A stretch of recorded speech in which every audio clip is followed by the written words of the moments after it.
we are working with people who are, CEOs, business owners, high achievers who have everything that looks great on the outside, but inside they're completely burnt out. I think where people stumble a little bit, or the things that we've been taught in the past and now we just know better, is that I need to understand why. So the Why? reason Yeah. people go back to stories is I need to understand why this happened and what my part was and the other person's part and all this whole thing. And the reality is that's not necessary. You don't need to understand why. The why doesn't matter. Welcome to Building Your Sales Engine. I'm your host, Mark McGraw. Hey friends, welcome back to Building Your Sales Engine. I'm your host, Mark McGraw. And today I have a longtime good friend of mine, Rochelle Carrington, who is a coach to help people get better and better at whatever it is they want to get better at, largely in the world of business and sales. And remarkable episode, really talks about how beliefs shape our emotions and emotions drive our actions. Really, I think a great episode for anybody that wants to get better at anything in life, but again, particularly in the world of sales and business. In this episode, we kind of dive right in. So you'll hear at the beginning an explanation of what she does and how she does it. And let's just dive right into the episode. I think you're going to like this a lot. Lots of show notes and information for you to learn more about the tools and resources to unlock your potential over in our show notes. Let's dive into the episode. That's kind of the personal side. And then on the business side, I'm doing something pretty exciting, I think, where we are working with people who are, CEOs, business owners, high achievers who have everything that looks great on the outside. They've got the business and the family and the cars and the trips and all those sorts of things, but inside they're completely burnt out. And they've tried all the different mindset hacks. They've tried therapy, they've tried journaling, they've tried affirmations, they've tried, different strategy, working harder, working differently, and they still just feel these high levels of stress, sleeplessness, kind of get to a point where they feel unmotivated, which is not their normal reaction to anything. So it's a scary thing when you have a high achiever that's kind of like, I don't even know if I like my business anymore. Like, why do I not feel motivated to keep pushing? And so they come to us, and what we're helping them with is really what is the key that is creating these things are their emotions. It's not about action, it's about the emotions and the subconscious emotional patterns that are hidden in all of us that start to create and kind of manifest over time as procrastination, stress, anxiety, sleepless nights, etc., lack of clarity, just not caring, apathy sometimes. And so what we do is we've got neuroscience tools that we use to help them release the emotions and get back to what their core really is, which is doing and creating and leading. And we could do that really, really quickly because we're working with the subconscious mind. And that happens super fast and stays permanent versus what we've been taught to do with our conscious mind, which is all about habit. You got to keep doing it again and again, and you got to push and you got to persevere. And so we've seen some just really dramatic transformations with people. So that's what we're doing. And probably, I'm going to guess, and have to unpack, past relationships and all of that. And it sounds like you don't have to do that in order to get to the gold. You don't. We do not go through any past experiences, past trauma, past anything. We don't know the stories because what we've learned from a neuroscience perspective is that every time you go back and you relive or retell past stories, it actually deepens the neural pathway. It makes that emotional trigger stronger, and it's the emotional trigger that's causing the problem in the first place. So when you relive it, you literally, your body goes through all of those emotions right then and there, and it feels like it's happening again. So the very thing that you are attempting to dissolve becomes stronger. So we could do all of that very, very quickly, like in minutes, and not have to relive any past stories, which is great. So people get to, leave their past in the past and leave any secrets or embarrassing moments, you know, don't, you don't need to tell us any of that. And yet you can still get the result. Absolutely. Yes. Because it's all neuroscience based. It's all subconscious mind. And it's like working with your personal, supercomputer. It is your AI. And your conscious mind is kind of like your cell phone when it's got too many photos and it like keeps trying to update and update and update. And it's like, can't store anything, can't store anything. That's your conscious mind. Your subconscious mind is your AI supercomputer. So we're dealing with the thing that actually drives you 95% of your action, not your conscious mind, which drives about 5% of your action. Okay. And so I'm thinking to myself, it's almost like reprogramming the OS Exactly. of how we operate. Yes. Hey, you were just going through an understanding of how the conscious and subconscious mind work together. I'm always fascinated by this. By the way, I've personally gone through some experiences similar to what yours is and what you coach and train. And I learned that you don't have to unpack your entire history to be able to really accomplish a higher level of performance. But Rochelle, tell us about the science behind what you're doing and how you can get to faster results, if you would. Sure, absolutely. So, what we do when we look at the science, we're really kind of considering three different things. We're considering neuroscience, somatic psychology, and quantum physics. Within all of that, without getting into all the real sciency kind of detail on that, the basics are that we've got three different parts of our mind. We've got our conscious mind, our subconscious mind, and our unconscious mind. And so, what we're really most kind of concerned with or working with in our case is the subconscious mind. So, the conscious mind is the logical mind. That's the one that we generally spend about 95% of our time in, yet it only runs 5% of our actions. Our subconscious mind is where all of our emotions are held. You can think of it kind of like the soul of your body. And that runs 95% of your actions, yet we spend 5% of our time there. So, right there, you can determine that the math doesn't make sense. Why would you spend 95% of your time trying to run through this logical mind when it's only responsible for 5% of what you do? And so, as we look at all of the different things related to neuroscience and what really runs people, how do we get results as high achievers, peak performers? What we've always been taught is that actions will create results. So you do different actions, get different strategies, work harder, time management, all of those things are actions. And that if we change those up, we'll get results. What we now understand through all of the other science is that it's our emotions that create our actions, that create our results.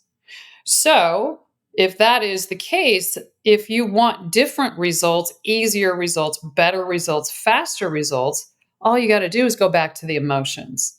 So it's the emotions that are driving everything. They either get you to do something or they will stop you from doing something. But emotions are something that, typically in business is something that everybody has stayed away from. We don't want to talk about it. You don't get emotional. But the reality is, everybody's emotional all the time. It's running every single thing you do. So when we understand that, and then we understand what is at the core root of our emotions are these subconscious emotional patterns that got created way back when you were under 7 years old. And you tend to just live out, that creates your emotional blueprint, and you live that blueprint basically for the rest of your life, unless you rewire it. And you mentioned earlier, Mark, it's a little bit like rewiring or changing your operating system. So you can think about people have different emotional triggers. Our body gets used to specific emotions that we go back to again and again and again. For some people, it can be anger. For some people, it can be stress or anxiety. For some people, it could be sadness or guilt or fear. And so when we have those things that are literally held in the nervous system of our body, because that's where your emotions are, when something happens in your life, your nervous system says, I got to keep you alive. That's its job. And it will look at the outside situation and go, okay, is this something that we look at as will hurt you, will kill you, or will you be okay? And if the emotions signal, this is dangerous to me, then the nervous system will fight, flight, or freeze. And everybody's pretty familiar with that. The really cool thing is understanding that a lot of times for people, when they procrastinate or when they are not sleeping at night, when they've got thoughts running through, when their focus suddenly starts to fade and they're not sure why, or their decision making gets difficult, when before it was super easy, what's happened is that nervous system has gotten so full of these emotions that it just says either I'm just going to stop, I'm going to pull back, or I'm going to go out fighting. And so that's when they get into, situations where you could have attrition, you could have relationships that aren't going well, different things like that. Or, they just run away. They don't do anything. They just withdraw into themselves. And so what we're doing is we help people with these neuroscience protocols that we use to eliminate and dissolve the emotional trigger that is causing those reactions. And when that is dissolved, then they react the way they should. There's no fear there anymore. There's no danger sign in the nervous system. So all the things that they know how to do, that they're good at, they actually do, and they stop sabotaging or kind of stepping on their own foot. Rochelle, two thoughts are going through my mind with that, with you going through that, which is a great example. And I've got a page of notes here already of what's going on.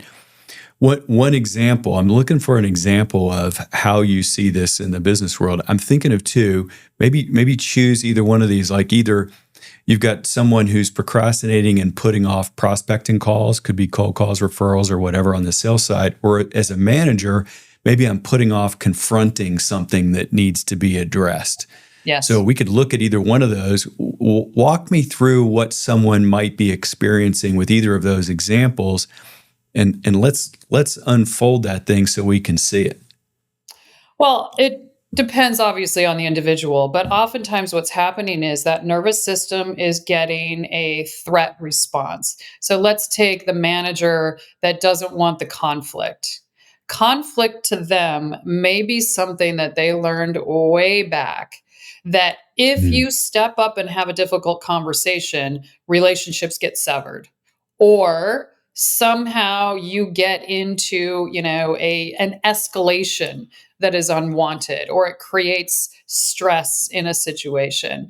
And so what that person will do instead is they know logically, I should go and have this discussion with whomever is working for me, wherever this conflict may be. But they see it as such conflict that they freeze.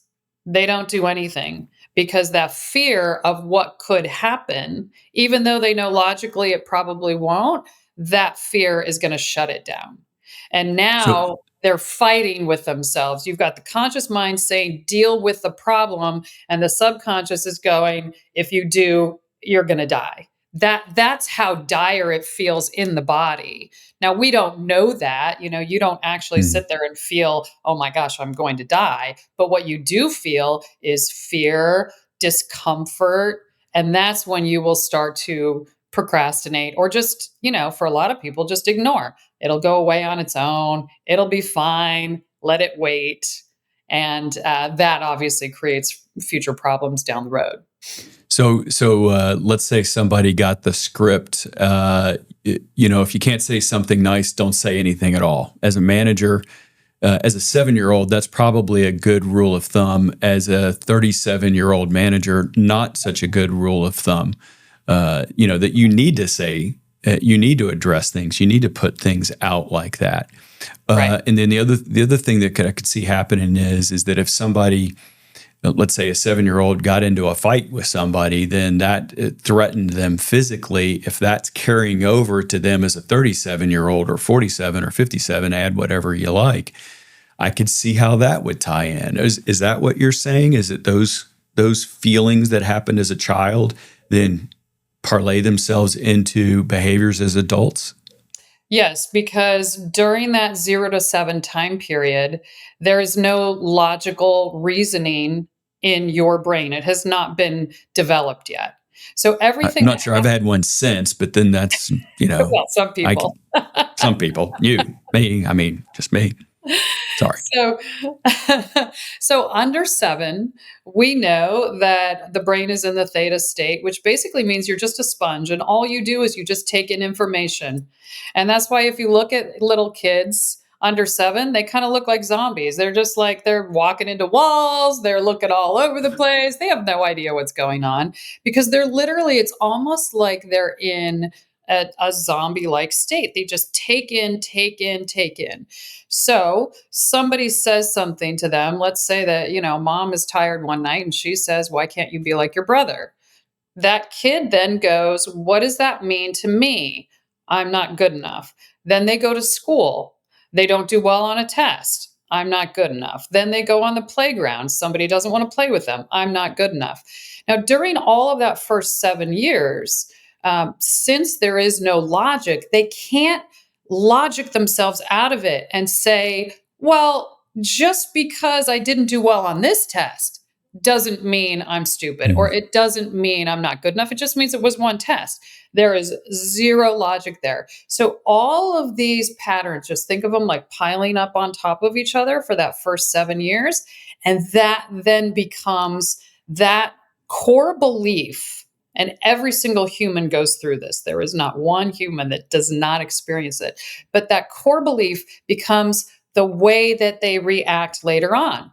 And what we know is that once we have a really strong core belief, we will see that happen and create that so that we get the response, the proof that that is true over and over again. And so it's really that core belief that is the issue for people. Then over time, they just will see different experiences that reinforce it, reinforce it, reinforce it. Now, with high achievers, the interesting thing is a lot of times they can, when you have a lot of discipline or a lot of willpower, a lot of goal, you can compensate for that belief, but only for a certain period of time. And there's a point where that thing just hits. And that's when the way I think of it is like you've been pouring water into this jug, and the jug is so full that it's like, I can't take it anymore. And that's when people just go, I feel burnt out. I'm so stressed. I'm not sleeping. And that's when we start to see all of these symptoms. Where do people go? They go to, let me get a new strategy. Let me work harder. Let me just, grit. You don't need grit. You just need to dissolve the emotional pattern that created all of this in the first place. And once you do that, it's easy. It's And easy. Rochelle, do you help people recognize the belief? Because it's always seemed to me that one of the first things that you need to do is you need to be aware of it. If you're not aware of it, you can't do anything with it. Is that part of the process that you help people with? Yes, we have an assessment that helps them to determine what that belief is. And then when we're working with people, we have one goal, and that goal is to dissolve that belief. And once that belief is gone, all the others collapse right into it. And we generally will dissolve that in the first 3 to 4 weeks of working with somebody That's without cool. telling the stories about the past and reliving everything. And wow, I got to ask. I mean, how do you go about doing that? Is there anything that you can share with us? Obviously, people should talk to you about that. Is there anything that they should know about how do you either identify or dissolve that belief? Well, dissolving the belief takes someone that knows how to help you do that, right? And Yep. but generally, what we do is we've got very specific neuroscience-based protocols that signal to the nervous system that it's okay to release it. And Mm. when it does that, then the regular your operating system updates, your nervous system updates. And so once it realizes that this belief doesn't really work, it no longer, those emotional triggers are gone. I have no trigger to supposedly make me upset or make me react a specific way. And so once that's updated, your nervous system is updated and it knows that it's okay to talk to someone in conflict. It's okay to go make the cold call because you're not going to die from it. And again, consciously, we know we're not going to, but it's not about the conscious mind. It's about the subconscious that goes, oh no, it feels like I'm going to die. And so therefore, I'm not going to do it. It just gets hidden with all of these other things. But anyway, we're using these neuroscience based protocols, and they don't take that long. I mean, most of the protocols can take 10, 15 minutes. We have some that take 3. So it's very, very quick when you're working with your subconscious, because that is your AI supercomputer. And the cool thing about it is it's fast and it's permanent. So it's not, I'm going to go back and have to redo this, or I'm going to somehow this pattern and trigger is going to come back. Once it's gone because you have a new neural pathway that's been created. Rochelle, I will say personally, I've had a few experiences in my life where I've had these fears before, and I've had some event that has erased it. Use the word dissolve. And I think someone listening might say, well, that's impossible. How can you? It is possible. It is. I certainly have experienced it and gone through it in a number of different areas where it's like, you used to have a fear in a certain area and that fear now is gone. Right. And that is such a wonderful experience. And I agree with you. I don't think that it takes years and years of therapy to unlock these things. What it does take is attacking the emotion. I love the way that you describe that and piece that together. And it's nice for people to hear too, that it doesn't have to take, a decade of therapy to go figure out something that's blocking you from getting to where you want to be. Right. I think where people stumble a little bit, or the things that we've been taught in the past and now we just know better, is that I need to understand why. So the Why? reason Yeah. people go back to stories is I need to understand why this happened and what my part was and the other person's part and all this whole thing. And the reality is that's not necessary. You don't need to understand why. All you need to do is get rid of that emotional charge. That's all you need to do. The why doesn't matter. And so, that's why it's so much faster. And it's just something that I think is becoming to the forefront of peak performance. And this is going to become very, very big in the next 5 years. This is going to be it, because once people experience it, they're like, I got to tell everybody, this is the most amazing thing. And Yeah. I've been through all of this as well. I have done the work. I've been a product of the product. So I know what it's like when those charges go away and you wake up the next day and you're like, whoa, I feel different. Everything is so much easier. The stress, the anxiety, the dread, all of that is gone. It's absolutely amazing, because now Yeah. you're It really working your power. And really, if you think about it, if you go back to relive the stuff, and you alluded to this earlier, that you actually are reinforcing the old belief if you're unpacking the why and trying to understand the why, as opposed to let's get to the what do I do about it in terms of erasing the emotion. And that's a much more productive place to be. And it has a lot of these benefits that you're describing without a doubt. Love A it. lot of what Love we've it. been taught is to manage the emotions. You don't need to manage them. You just need to dissolve them. That's all. Mm.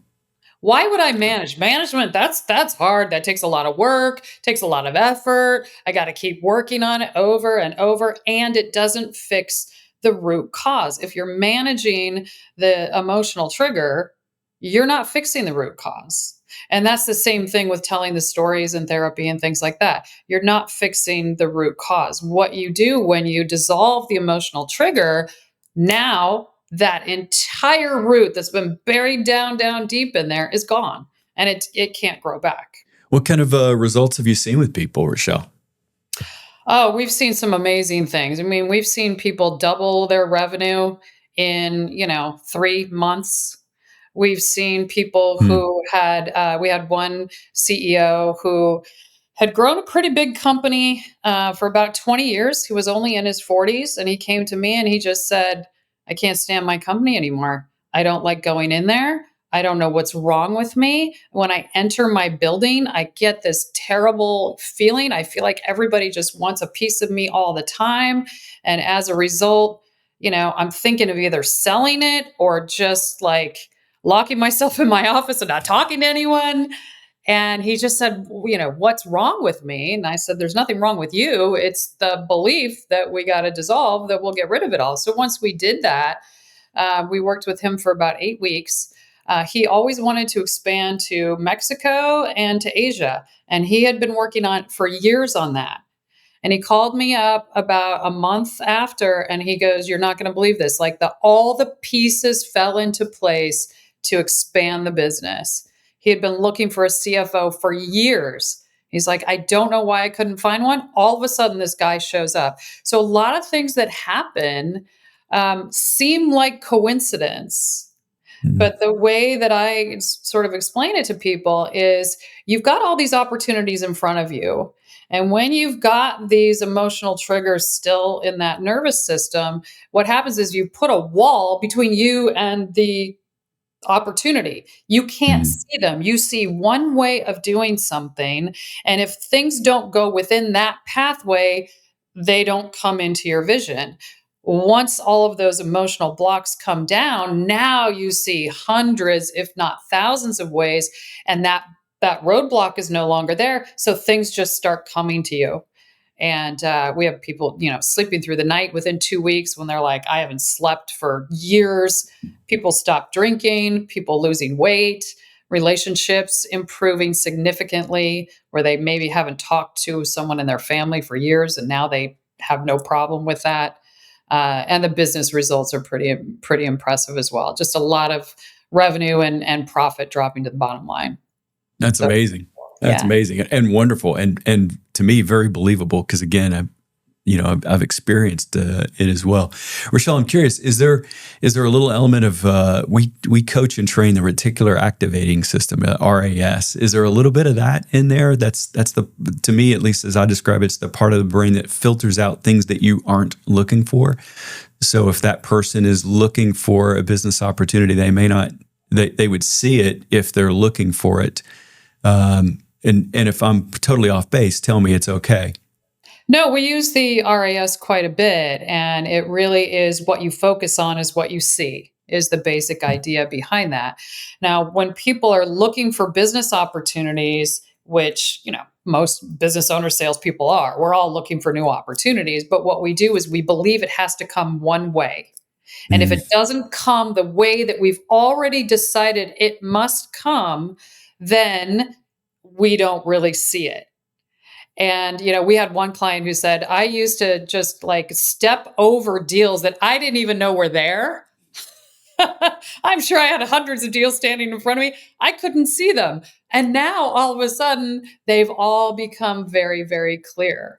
And so that's part of how that reticular activating system works. love it, love Yeah. it, and I could so see that. I could so see how that would be the case. Man, great stuff, Rochelle. Absolutely fantastic. And I think probably the best thing about what I'm hearing you describe is that it can happen pretty quickly. I mean, you mentioned that it was what, 3 or 4 weeks with one of the people that you were working with. Is that right? Yes, we had, we've got people who haven't slept in months and months who within a week are sleeping through the night. And they're like, I didn't even know what to do with myself. And we've got those limiting beliefs, that one childhood belief, we are generally clearing within 3 to 4 weeks for most Wow. people. And once Amazing. that's gone, they Amazing. can't even remember what it is anymore. And that's like the thing that made so much sense to them suddenly just sounds like, why would I ever think that? That's crazy. So it's very Yeah. quick.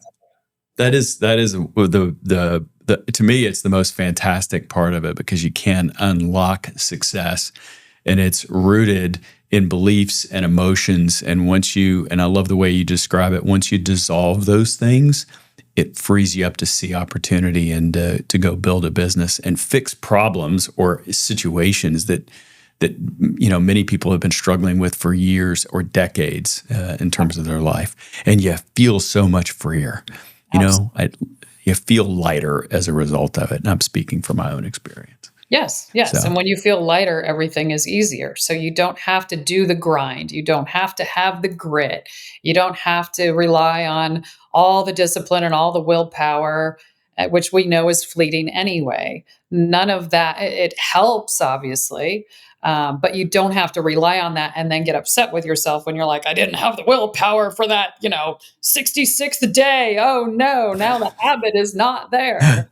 So the more people can really learn to tap into their subconscious mind, the more they will find that things just happen more easily. And that's how it's supposed to be. We've just sort of yeah. been taught backwards. And now we've got a lot of science that says, it happens very differently for people, which is amazing. We've complicated it. We've made it more difficult than it needs to be, and without a doubt. Yes. Rochelle, resources that if somebody's listening and they want to learn more about either you or they want to learn more about the process so that they can unlock some of these beliefs and these emotions, where would they turn? They could turn a few different places. I have a blog on Substack. It's called Mindset Matters. And so you can find me there and you can read a lot about the science and how all of this works in the blog. Also, anyone can email me at rochelle@emotionalbp.com. And then you can also check out our website, which is emotionalbp.com. Excellent. We'll put all that in the show notes for folks as well, and they can reach out to you as well. Thank you. And thank you for taking the time and sharing it. I love how this ties into things like the belief wheel within Sandler and all of these Sandler principles. But really, we're about, in our business, in your business, about helping people be the best they can be. Right. And everybody feels better as a result of it. And the people around us are better as a result of it when we're at our best. So thank you for being on the show today. Yeah, thank you. Appreciate it.